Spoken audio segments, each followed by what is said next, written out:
Hello everyone, I'm Brian. Today I'm going to be doing a reaction to what is Brahma Sutra? I know we talked about this a little bit with Swami Sarvapriyananda. He talks about the Brahma Sutra a little bit there. But let's hear what Lakhani has to say. Or whoever it is, actually. Whether it's Lakhani, I don't know.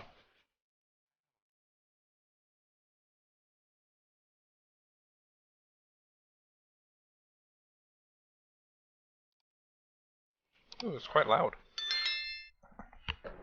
When Hinduism was under severe pressure, because Buddhism is a wonderful, if like offshoot of Hinduism, if I can use the word, the Buddhists will not agree, but it's a wonderful way of reform movement within Hinduism called Buddhism.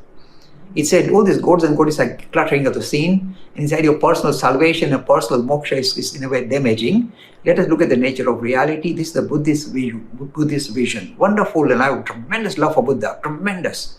So Buddhism came out, if you like, out of Hinduism. Buddha was a Hindu prince.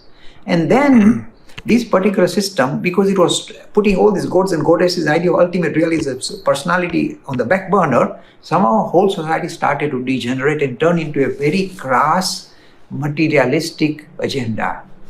Modern India is example of a highly crass, materialistic agenda. You only succeed in India, you've got money and you can turn the knobs.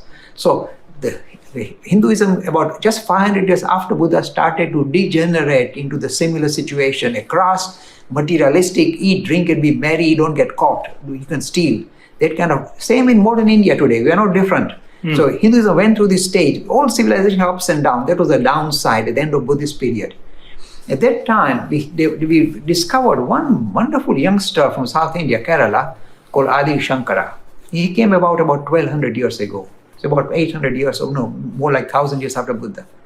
So this Adi Shankara saw the state of his nation, he was worked up, he was a highly intellectual personality. I don't think we've seen such intellect at all in the Indian subcontinent. So he decided to revive Hinduism, and he said he needs some tools. So he discovered 3 tools, and they are called Prasthana Traye, the 3 foundations. He said, let us refocus Hinduism with these 3 foundation stones. And the 3 foundation stones he focused on to revive Hinduism, and he succeeded in doing it, are the Bhagavad Gita. He said it was lying dormant. It was in the part of Mahabharata scripture, but hardly anyone paid any attention to it. He brought it into public focus. Bhagavad Gita became popular because of Adi Shankara, reviving Hinduism. The second thing that he brought into focus was the idea of Upanishads. This is the throbbing heart of Hinduism. No gods and goddesses, no liturgy, just thinking about ultimate reality, nature of ultimate reality. This is the second foundation. The third one he focused on is called the Brahma Sutra. Now, most people have not even heard the name because what is the Brahma Sutra? It's nice that this gentleman has asked about it. This is the third scripture that Adi Shankara focused on to try and revive Hinduism. What is Brahma Sutra all about? Now, schools of Hindu philosophies are the very ancient, of course, the Nyaya, Vaisheshika, Purva Mimamsa, liturgy, and then we had the Sankhya Darshan, the Yoga Darshan, and the final darshan we have is called the Vedanta Darshan. This is if you like, the modern Hinduism is really based on Vedanta Darshan. And the foundation stone of the Vedanta Darshan is the Brahma Sutra. It is, whether it's written by, they always use the word Vyas means a compiler. Yes. But this idea of Brahma Sutra is like a collecting, it's aphorism, by the way, just short phrases, so it's difficult to interpret. So there are lots of, I think, 555 short phrases called in the Brahma Sutra. They are talking about the Vedantic philosophy regarding the nature of ultimate reality as Brahman. Nature of ultimate reality is our true nature as Atman, and the relationship between Brahman and Atman. It goes into great elaboration. And the reason why it's considered important is this: it in a way interacts with other schools of Hindu philosophy, like the Sankhya Darshan, the Yoga Darshan, the Nyaya, Vaisheshika, and the Purva Mimamsa. It interacts with all these other 5 schools of Hindu philosophy and interacts with them in a constructive and saying, oh, this part you got it wrong, I got it right. So it's a very kind of debating situation regarding various Hindu philosophies, and also it tackles the issue of Jainism and Buddhism. They're considered to be outside the Hindu fold. In this particular school of philosophy, the Brahma Sutra says, let us address what are the challenges that we face from Buddhism and from Jainism, and how do we react to what they are suggesting. This is, if you like, a comprehensive philosophic text of interacting with different schools of Hindu philosophy as well as non-Hindu schools of philosophy like Buddhism and Jainism. Now, if you want to do mental gymnastics, I would suggest go through the Brahma Sutra. But I'm telling you, if you are serious about being truly spiritual, like my friend, my issue is this, and I keep telling this again and again on the screen, is this: we are a living tradition. So the material you discover from the Upanishadic teachings, from the Brahma Sutra, from the Bhagavad Gita, wonderful they are. And yet we produce modern giants who give the same message in our language suited to our time, suited to this world that we encounter. So my friend, why do Vedas mean books of knowledge? Not just something that's fixated in the Rig Veda, Yajurveda and all that. It is something that is visible now with modern proponents, equal in caliber as any of the ancient script writers. So I would say, my friend, this is where I have learned my Hinduism. From modern proponents, equal and dynamic as any of the ancient ones. And sometimes somebody says, Mr. Lakhani, how does Vivekananda measure up to, say, Vashishta, or Valmiki, or Vishwamitra? I say, my friend, I am turned the thing on its head. I say, to what extent do this Valmiki, Vishwamitra, and Vashishta stand up to my mentor Vivekananda? If they don't stand up, that sell-by date is gone. It's horrible to say, yes. You got a modern proponent, why do you say, oh, gold is gold, just focus on the old, look up the scriptures, all these little aphorisms, make sense of it. Look at the modern ones talking to you in your own language, in your own time. Why don't you learn? Hindus, you are a living tradition. Why do you want to become so antiquated? It's a bit difficult to follow them to the end there. Is he saying that to kind of modernize it a bit? Because the Brahma Sutra, the Bhagavad Gita, and the Upanishads are in the past, or old antiques, that we need a modernization of it? I don't know. Let me know in the comments. My answer to that would be is that, well, these things I would assume are. I think there are probably teachings in it that are very general that applies to even today. We as human beings, even though we have modern technology, we still have roughly the same struggles as the past.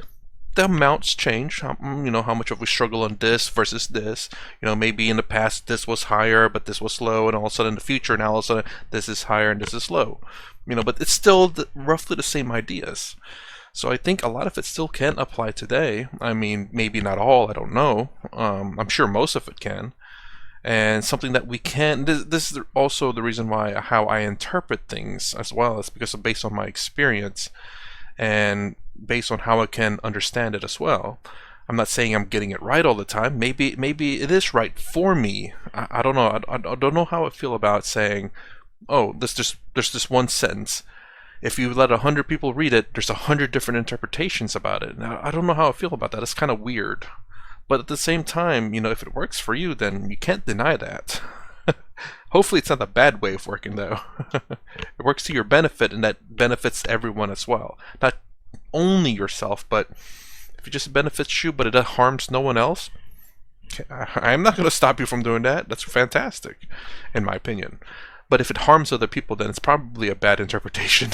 Because I don't think these teachings are meant to destroy society or to destroy individuals. I think these are meant to help people and help society.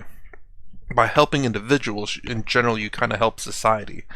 So if there's someone who has a mental issue and then you help them out, now you have one less mental patient in the world, you could say.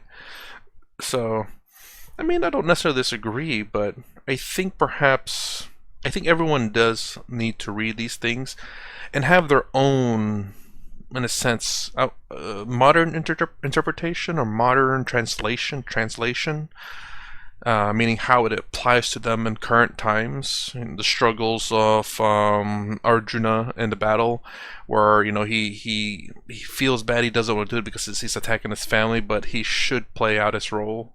I mean, from what I'm hearing about his story, in terms of before the battle, like how I think he was cast away and his family took advantage of him, which was terrible. I'm sorry, I believe in the golden rule: treat others the way you want to be treated. So. But still, he's such it seems like a very kind person that even if he's been wronged by his family, he doesn't want to do wrong. And I've seen some people out there like that. They do exist, and this would very much play into Arjuna himself, where he, even though he knows he's been wronged by his family, he's not that kind of person, So anyways, let me know how you understood what he meant towards the end there. Does he mean to modernize the interpretation? To have maybe not new interpretation, but to have a new modern Bhagavad Gita, Upanishads, and the Brahma Sutras. Like, instead of not copying the old one, just have new, current writings of these. Nothing to do with the past Upanishads, Brahma Sutras, and Upanishads, but just a brand new one of modern times creating. I'm not sure. It'd be pretty interesting, I would say, to see what people of modern times would bring up, but who would write it? I don't know if you have any geniuses left in this world. I don't know. I mean, Sadhguru is a bit of a different person. I don't know if Lakhani can do it. Swami Sarvapriyananda, Tadatmananda, they follow the olden ways, and it works for them. So, again, this kind of proves that the olden ways, the ancient ways, as he says, is not necessarily out of date. It's just a matter whether it applies to you at the time or not. But anyways, that's my reaction to what is the Brahma Sutras. If you like my content, please consider subscribing, thumbs up, thumbs down below. Thanks for watching. I'll see you in the next vid.